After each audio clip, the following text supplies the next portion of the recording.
will actually start off our session with a very simple experiment everyone. Okay. I think we were discussing a chapter. We will do that as well. But first, we will go through a very basic and very simple experiment. I have two balloons over here with me. All of you, you can see it. Okay. Two balloons, approximately of same size. This is slightly smaller. This is slightly bigger. Okay. I have a very simple and very easy question. What will happen if I will try to burn this balloon? Can anybody tell me? What will happen if I try to burn it?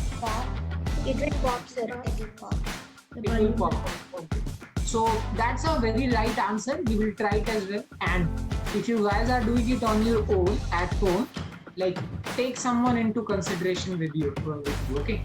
So let's try to burn it. Yeah. So.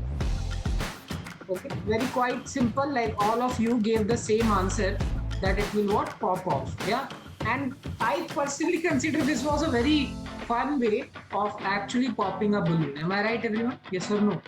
Yeah. Yes, sir. But let's try it with the same, like balloon is same, material is same, nothing is going to change. Okay. Now I'm going to try it again with this balloon. What do you guys think will happen again? It will pop.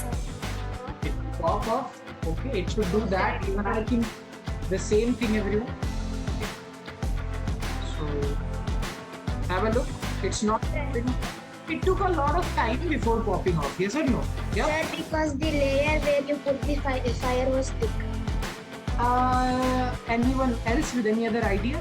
Sir, the material was thicker of that balloon.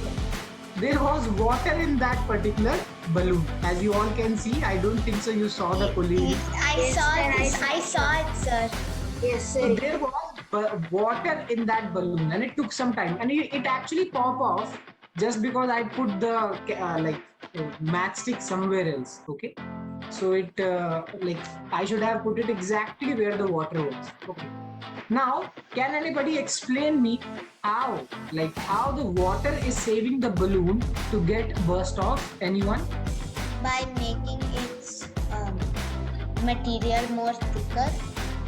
No, this is not. It has nothing to do with material. I'm not cheating, everyone. This is not magic. It's the same. See, these are the two balloons made up of same color, same material, everything same. Nothing's changing. Okay. So there is nothing to do with the material. There was something to do with the water. So what is it? Yes, Prani? So first of all, good evening, sir. I was late. And No. sir, maybe the answer is because the water evaporates. Because the water, when we add water to, when we drop a matchstick in water, so it basically diffuses. So maybe the same logic might have been applied in the water in the balloon. That the water in the balloon was expanding slowly due to evaporation, and hence it was not coming in direct contact. Maybe. So let's first of all understand what really happens when we actually put a candle to the balloon. Okay. So let's first go on with the basic work.